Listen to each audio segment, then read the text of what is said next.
Elle est la meilleure étudiante de la faculté de droit, mais rencontrer la famille de son petit ami transforme les vacances en un test. Au cours d'un dîner, des préjugés, des regards froids et des silences qui blessent plus que les mots remontent à la surface. Lorsque la vérité devient inconfortable, elle doit décider si elle doit disparaître dans l'ombre ou se lever et parler. C'est l'histoire d'une voix qui ne peut être réduite au silence et d'un amour qui restera à ses côtés ou disparaîtra. N'oubliez pas de vous abonner et d'aimer pour ne pas manquer de nouvelles histoires. Le ciel au-dessus de Chicago était clair comme du verre. La ville bourdonnait sous le soleil et du haut des marches de l'université, il semblait que tout autour retenait son souffle pendant un instant. Des fontaines jaillissaient derrière le bâtiment de la faculté de droit et des toges universitaires, des ballons, des fleurs et des visages rieurs défilaient sur la place. Aujourd'hui, c'était la remise des diplômes. Le jour où des jeunes gens avec des ambitions, des soucis et des victoires sont montés sur scène et ont entendu leur nom appelé, comme le début de quelque chose de nouveau. Zouraïa Bell se tenait dans la file d'attente pour la scène, les épaules droites. Elle portait une robe couleur saphir foncé, des chaussures à bout pointu et des boucles d'oreilles en forme d'écaille. Les cheveux sont soigneusement rassemblés en un chignon haut. Elle ne se laissait pas trembler, ni de corps ni de voix. Son nom était mentionné en premier, celui de l'étudiante diplômée avec la moyenne générale la plus élevée. Es-tu prêt? Chuchota un ami à proximité. Je suis né pour ça, répondit Zuri en regardant droit devant lui. Lorsqu'elle est montée sur scène, les projecteurs étaient aveuglants. Les applaudissements se sont tus lorsque le microphone s'est rapproché. Bonjour, chers professeurs, parents, étudiants. Je m'appelle Zouraïa Bell et je suis la fille de la femme qui nettoyait les bureaux la nuit pour que je puisse lire la Constitution à la lumière d'une lampe. Je suis la petite fille d'un homme qui ne savait pas lire, mais qui savait tenir ses promesses. Je ne suis pas seul ici. Avec moi se trouvent tous ceux qui n'étaient pas admis dans des salles comme celle-ci. Mais aujourd'hui, je dis, notre savoir ne fait pas exception. C'est notre droit. Les mots volaient dans la salle comme des flèches. Il y eut un silence dans la salle, puis une salve d'applaudissements. Quelqu'un s'est levé. Quelqu'un a essuyé ses larmes. Mais Zuri regarda au fond de la pièce, où se tenait un homme, grand, dans un costume gris. Il a fait une ovation debout. Kyle Marlowe. Elle est descendue de la scène. Il s'est approché d'elle et l'a serrée fort dans ses bras. « Tu étais incroyable, a-t-il dit. Tu pourrais te tenir plus près. Je voulais te regarder de loin. Vous brillez davantage lorsque vous ne savez pas que quelqu'un vous regarde. » Zuri sourit. Il a toujours su parler magnifiquement. Il savait aussi toujours prendre du recul lorsqu'il s'agissait de quelque chose de compliqué. « Maman et papa t'ont invité à dîner, dit-il. Aujourd'hui, à Greenville, leur maison. Juste nous, la famille. Et toi? Aujourd'hui, sa voix tremblait légèrement. Juste après l'obtention du diplôme? Oui, ils ont dit qu'ils voulaient te féliciter. Exprimez-vous. Une vraie connaissance. Zuri le regarda droit dans les yeux. Il évitait son regard. Ce n'était pas la première proposition, mais c'était la première fois qu'il en parlait sérieusement. Et que dois-je porter? Tu brilles déjà, mais portez quelque chose dans lequel vous vous sentez à l'aise. Ils peuvent être un peu formels. Traduction. Ils voudront s'assurer que je sais où est ma place? Zuri? D'accord. Je vais venir. Mais seulement parce que je ne fuis pas les défis, et pas parce que j'ai besoin de leur approbation. Parce que je veux savoir si tu peux être de mon côté si les choses deviennent gênantes. Il hocha la tête. Ils se sont serrés dans leurs bras. À ce moment-là, le vent souleva légèrement l'ourlet de sa robe, et le soleil se reflétait dans ses boucles d'oreilles. La maison Marlowe était située au sommet d'une colline dans la banlieue de Greenville. Façade blanche, colonnes, pelouse parfaite. Pins le long des bords, chemin de gravier jusqu'au porche. La maison ressemblait à une photo de magazine, avec seulement une pointe de froid. Zuri se tenait devant le miroir de la salle de bain des invités, ajustant le col de sa robe couleur poudre, sobre mais élégante. Elle ne voulait pas paraître modeste ou provocatrice. Seulement par moi-même. On entendait des bruits de vaisselle et des voix douces dans le salon. Elle est sortie et Kyle est immédiatement venu. « Tout va bien, a-t-il dit. Ils sont amicaux. Ce sera donc un dîner court. » Ils furent accueillis par Vivienne Marlowe, une femme vêtue d'une robe gris-perle, avec des cheveux parfaits et un visage qui ne reflétait rien. Gérard Marlowe dans un costume impeccablement taillé, avec un sourire légèrement ironique. et Savannah, la sœur de Kyle, dans un haut moulant et un pantalon couleur champagne. Zouraya, dit Vivienne d'une voix traînante. Quel nom de famille inhabituel. Français? Nigérian, répondit Zuri, du côté de mon père. Charmant, acquiesça Vivienne avec un sourire dénué de chaleur. Félicitations pour ton diplôme, a ajouté Gérard. Une grande réussite, surtout si l'on considère le domaine dans lequel vous avez commencé. Southside m'a donné de la résilience. Université, connaissances. Savannah renifla. Je pensais que les bourses étaient attribuées pour qu'elles soient bien présentées sur les brochures. Zuri se tourna pour lui faire face. Parfois, les bourses ne sont la seule chose qui permet aux talents de percer. Mais bien sûr, vous ne savez pas ce que c'est que d'avoir uniquement du talent. Kyle toussa comme pour arrêter la tension grandissante. Peut-être devrions-nous nous asseoir à table? Il y avait de l'argent, de la porcelaine et du cristal sur la table. Tout était parfait et complètement étranger. Vivienne se versa du vin en regardant Zuri par-dessus son verre. J'ai aimé ton discours. Très émouvant. Bien qu'un peu simple. Il est clair que vous aimez la vérité. Mais dans le monde réel, on ne peut pas toujours dire ce que l'on pense. Et dans quel monde peut-on respirer sans craindre d'irriter quelqu'un? Vivienne posa sa fourchette. J'espère juste que tu comprends. Kyle fait partie d'une certaine famille. Il a un héritage, attente, responsabilité.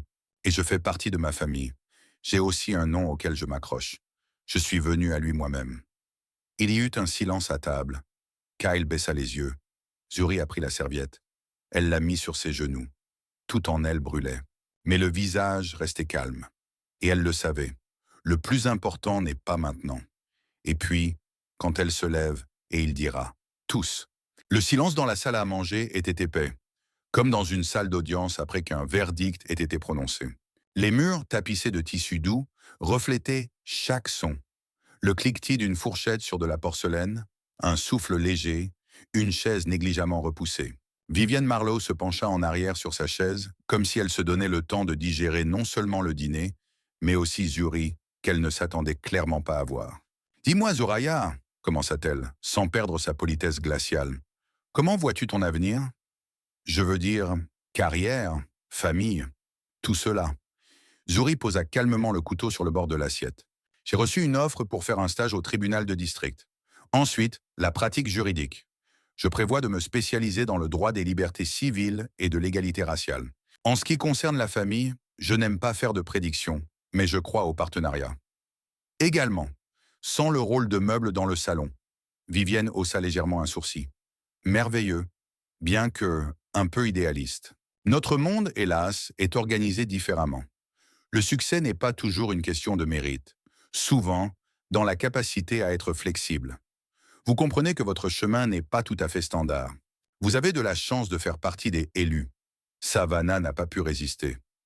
Et être en couple avec mon frère fait probablement aussi partie de la stratégie? » Gérard toussa doucement, comme s'il faisait semblant de ne pas entendre. Kyle se tendit, prit le verre d'eau, mais ne dit rien. Zuri gloussa. Ni froid, ni grossier, mais doux, comme une personne qui n'a rien à prouver. C'est intéressant de constater que dans votre monde, tout ce que vous ne pouvez pas contrôler devient automatiquement de la chance. Vous appelez ça de la chance, une bourse d'études dans une université prestigieuse. Mais j'appelle ça des nuits blanches, 2 boulots pour payer les voyages et des heures passées à la bibliothèque pendant que tout le monde faisait la fête. Tout le monde ne sait pas parler magnifiquement, a noté Savannah. Mais tu peux, même trop bien. Parler est mon instrument, comme le pinceau d'un artiste, comme le scalpel d'un médecin. Et oui, je parle clairement, parce qu'on m'a demandé de me taire trop longtemps. Vivienne a posé sa serviette. La confiance est une bonne chose, mais parfois les femmes doivent choisir, soit être fortes, soit être avec un homme fort. Et tu comprends, Zouraya, que Kyle est l'héritier de la famille qui a construit ce pays.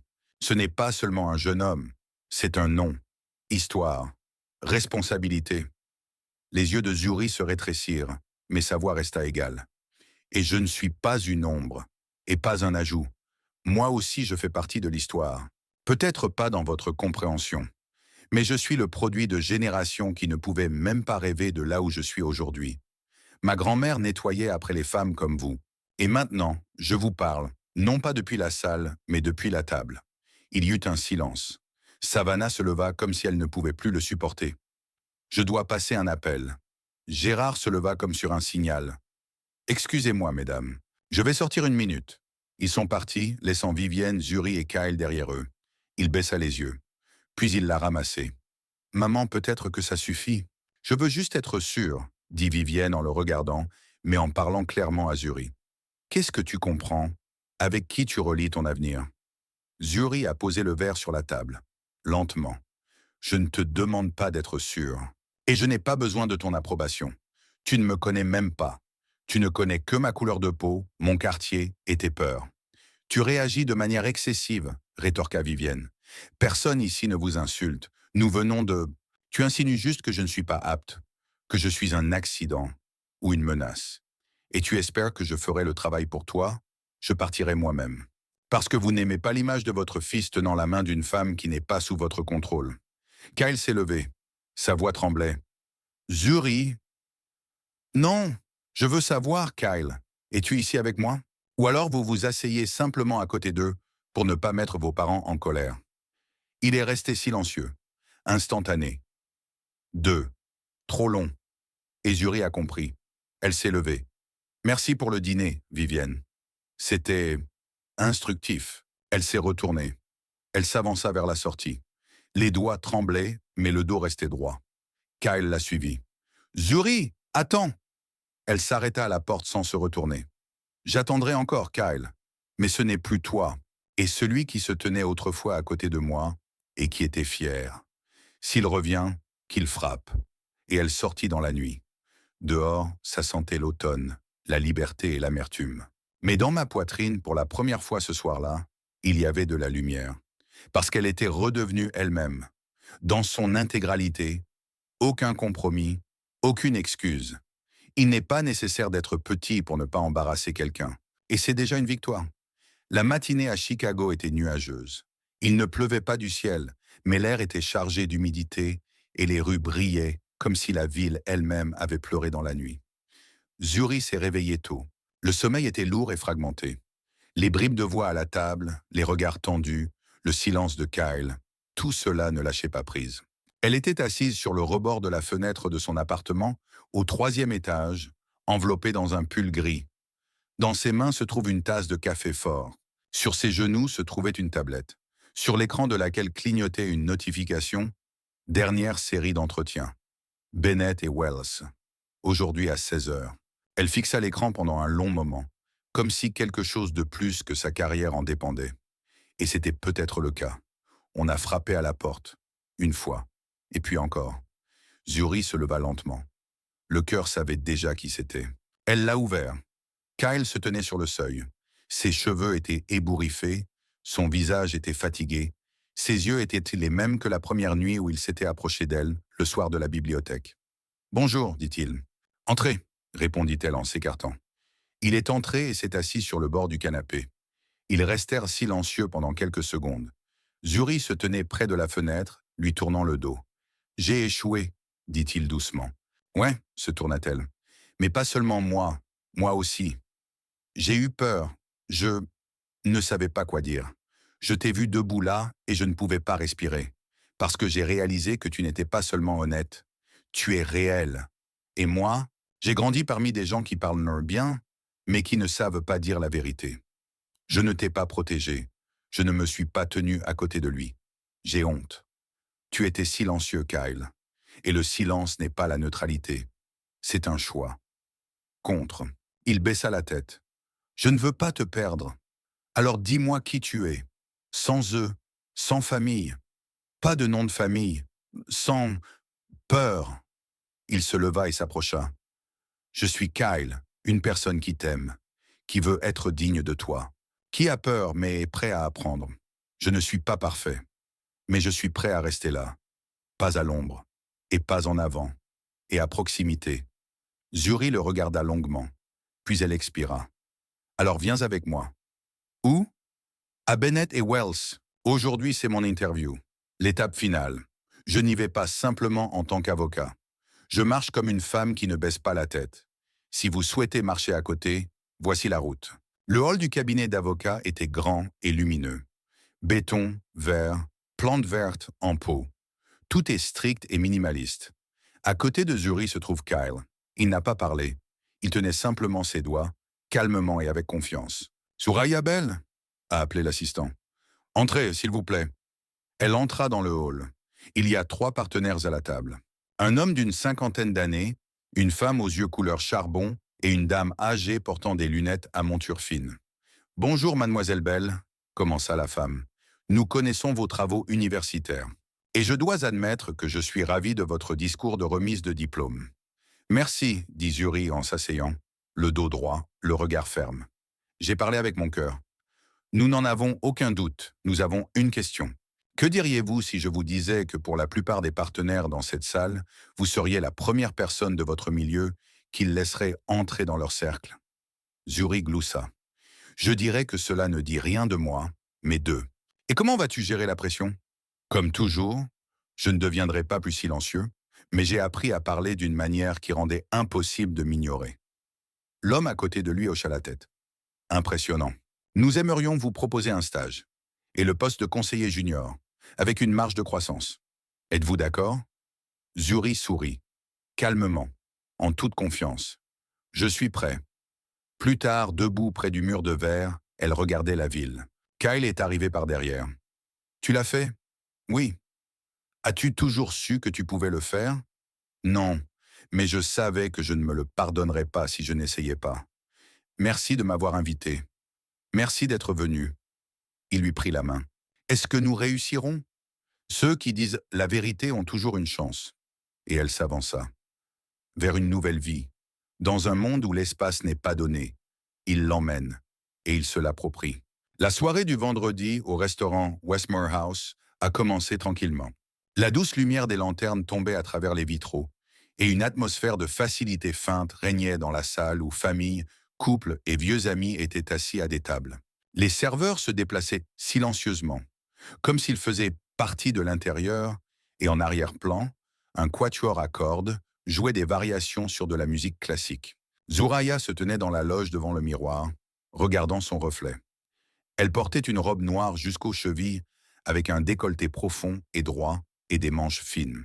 Le look était complété par de petites boucles d'oreilles en or et un dos droit. Elle respirait lentement, profondément, comme si elle se préparait à un examen qui commencerait non pas par une question, mais par un regard. « Tu n'as pas à faire tes preuves auprès d'eux », se murmura-t-elle. La porte s'est ouverte. Kyle est entré en premier. Il avait l'air tendu mais serein. Derrière lui se trouvaient ses parents. Vivienne portait un tailleur crème avec des perles autour du cou. Gérard est réservé dans une veste sombre coûteuse. Savannah n'est pas venue. C'était peut-être un soulagement. « Bonsoir », dit Zuri en s'approchant de la table. « Bien », répondit Vivienne avec un sourire voilé. « J'ai entendu dire que vous aviez accepté une offre de Bennett Wells. Je dois admettre que c'est impressionnant. »« Oui », répondit Zuri en s'asseyant. « Les conditions sont décentes, mais l'essentiel est l'ampleur des choses. J'aime que ma voix ait du poids. » Gérard rigola. « Le poids est une chose dangereuse. Parfois, ça casse si les épaules ne sont pas prêtes. Et parfois, ça durcit. »« Tout dépend de qui le porte, » dit calmement Zuri. Le serveur a remis le menu. Tout le monde faisait semblant de lire attentivement. Mais la tension à la table se ressentait même dans les pauses entre les sons du violon. « Nous voulions vous inviter, peut-être pour repartir de zéro, » a déclaré Vivienne. « Notre premier dîner fut infructueux, probablement des deux côtés. »« J'étais sincère, » a déclaré Zuri. « Et si pour quelqu'un cela semble malheureux, je ne peux pas m'excuser de dire les choses telles qu'elles sont. » Vivienne posa ses coudes sur la table et entrelaça ses doigts. « Vous êtes une personne avec un grand potentiel, et je comprends pourquoi Kyle est attiré par toi. Mais vous devrez aussi nous comprendre. Nous sommes des gens structurés. Nous croyons aux traditions. Et nous avons une idée de ce à quoi devrait ressembler la famille que notre fils rejoindra. » Zuri regarda Kyle. Il est resté silencieux. Son visage est resté couvert. « Je sais à quoi devrait ressembler une famille, » a déclaré Zuri. « Elle devrait ressembler à un soutien, par respect, comme un partenariat dans lequel la voix d'une femme n'est pas cachée sous la nappe pour ne pas embarrasser les invités. »« Tu es intelligent, Soraya. Peut-être même trop, » dit froidement Vivienne. « Mais le monde dans lequel vous vivez est toujours un monde de gens comme nous. Et nous décidons, Nous déterminons qui passe, qui reste. Et je ne suis pas dans le couloir, dit Zuri en se levant. Je suis au centre depuis longtemps maintenant. Et ne pas attendre la permission. La pièce devint sensiblement plus silencieuse. Plusieurs personnes se sont retournées. Gérard fronça les sourcils. Tu veux tout détruire par amour de la fierté? Pour la dignité, a-t-elle corrigé. Je ne ferai pas partie d'une famille qui vous sourit en face, mais se tourne les pouces sous la table. Je ne suis pas votre illusion. Je ne me tairai pas parce que c'est gênant pour vous. Elle se tourna vers Kyle. Et toi? Tu voulais que je vienne, n'est-ce pas? Tu savais qu'il le répéterait. Mais tu m'as quand même amené. Alors que je fais quoi? L'as-tu prouvé? Encore? Il s'est levé lentement. Je t'ai amené parce que je voulais qu'il voie. Nous ne l'avons pas entendu. Nous l'avons vu. Que je suis à côté de toi. Je ne savais pas quoi dire à ce moment-là. Mais maintenant je sais. Il prit la main de Zuri. Il s'est tourné vers ses parents. Je l'ai choisi. Pas pour prouver quoi que ce soit. Parce qu'il contient tout ce que je respecte. Tu peux l'accepter. Ou perds-moi. Vivienne se leva lentement. Est-ce du chantage? C'est un choix, a-t-il répondu. Mon. Pour la première fois, la mienne. Le violon a recommencé à jouer dans la salle. Zuri le regarda. Elle hocha légèrement la tête. Alors allons-y. Il marchait entre les tables. En partant, Zuri s'est retourné. Tu sais, tu as raison, Vivienne. Le monde est toujours dirigé par des gens comme vous. Mais ça craque déjà. Et les fissures, c'est nous. Nous ne venons pas avec des marteaux. Nous venons avec une voix. Et cela suffit à tout changer. La porte se referma doucement derrière eux. Il pleuvait légèrement dehors. Mais il n'a effacé ni les mots ni la détermination. « Es-tu sûr ?» demanda Kyle. « Je n'ai jamais été aussi fort », a déclaré Zuri. « Et toi ?»« Avec toi, oui. » Ils marchèrent dans la rue, main dans la main. Et c'était clair, le voyage ne faisait que commencer. Mais cela sera fait à partir des paroles qui ont été prononcées. Fort, lisse, sans peur. La matinée à Chicago était étonnamment claire. Après une semaine d'humidité et de nuages, le ciel est finalement devenu clair comme une planche lavée, et le soleil s'est couché sur les rues en rubans dorés. Les voitures avançaient lentement, comme si le monde s'autorisait le luxe de prendre son temps. La ville respirait avec mesure, calmement, profond. Zouraya se tenait près de la fenêtre de son nouveau bureau. Étage élevé, mur de verre. Ci-dessous, une ville en mouvement, aussi confiante qu'elle. Il y avait un panneau sur la porte. Zouraya Bell, conseillère juridique associée Bennett Wells, son premier jour. Tout était réel. Elle tenait une tasse de café noir dans ses mains et regardait la ville se dérouler devant elle depuis une nouvelle hauteur. Elle se souvenait de chaque étape sur le chemin vers cette porte. Chaque soir, elle restait à la bibliothèque plus longtemps que quiconque. Chaque matin, en quittant la maison, je ne savais pas si j'aurais assez d'argent pour prendre le métro. Chaque bourse, chaque emploi à temps partiel, chaque raillerie, chaque « es-tu sûr d'en avoir besoin ?» et chaque « oui ». On a frappé à la porte. Zuri se retourna. « Entrez !» Sur le seuil se tenait l'associé du cabinet, Monsieur Carroll, un homme d'une soixantaine d'années, aux sourcils épais et au regard perçant. « Bonjour, mademoiselle Bell. Vous vous installez ?»« Tout va bien, merci. »« Super. Nous avons examiné les documents relatifs à l'affaire d'accès public. Votre argument était clair. Je pense que tu pourrais prendre cette affaire sous ton aile. »« Avec plaisir. Nous ne t'avons pas seulement observé en tant qu'étudiant. Vous êtes une personne qui parle quand les autres se taisent. Nous n'en avons pas beaucoup, et nous en avons besoin. Je ne me suis pas tu parce que je n'en avais pas les moyens, a déclaré Zuri. Je parle maintenant parce que c'est mon travail et ma force. C'est pour ça que tu es là. Accueillir. Il est sorti. Elle est restée seule à nouveau. Mais maintenant, cette solitude était différente. Calme, complète. Le soir, elle se rendit dans un café chaleureux au coin de Madison Street. Kyle était là. Il était assis près de la fenêtre, feuilletant un journal. Il portait une veste bleu foncé et avait ce regard rare et calme avec lequel il ne regardait toujours qu'elle. « Tu es venu ?» dit-il en se levant. « Je viens toujours si quelqu'un est debout et attend. » Ils s'assirent l'un en face de l'autre. La musique était légère. Les voix sont en arrière-plan. « Comment s'est passée ta journée ?» demanda-t-il. Calmement, mais avec du poids. « J'ai l'impression d'être au début de quelque chose de réel. Et ce n'est plus effrayant. Et moi, il se tut. Je suis allé chez mes parents. » Zuri haussa les sourcils. Volontairement? Oui. Je leur ai dit que tu n'étais pas un invité dans ma vie, que tu es une maison. Je n'exige pas qu'ils comprennent. Mais je fixe des limites. Maintenant, ils savent ce qui est important pour moi. Et qu'ont-ils dit? Maman était silencieuse. Papa haussa les épaules. Mais je n'ai pas besoin de leur approbation pour être avec toi. J'ai besoin de votre consentement. Tu l'as, dit-elle. Mais pas parce que tu m'as choisi, parce que nous nous sommes choisis l'un l'autre.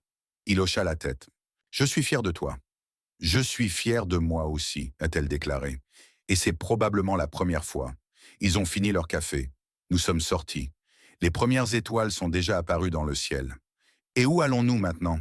Demanda-t-il. Maison. Mais plus seulement à la maison. Et là où tout commence. Ils marchèrent dans la rue. Ils marchaient lentement. Prêts. Pas besoin de prouver. Sans douleur. Sans peur. Et dans la poitrine de Zuri battait un cœur qui connaissait désormais la valeur non seulement de la victoire, mais aussi de lui-même. Et dans ce rythme, tout était là. Force, fierté et la lumière, qui ne peut pas être éteinte.